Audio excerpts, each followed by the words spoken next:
ನಡೀತಾ ಇರ್ತಕ್ಕಂತಹ ಚುನಾವಣಾ ಪ್ರಚಾರ ಸಭೆಗೆ ಆಗಮಿಸಿದ್ದಾರೆ.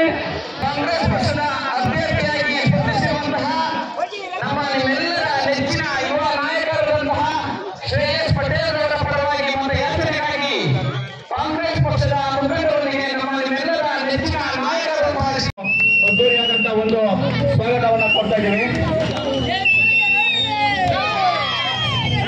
ಎಲ್ಲರೂ ಚಪ್ಪಾಳೆ ತಟ್ಟುವುದರ ಮುಖಾಂತರ ಮಾನ್ಯ ಶಾಸಕರಿಗೆ ಗೌರವ ಸಲ್ಲಿಸಬೇಕಾಗಿ ವಿನಂತಿ.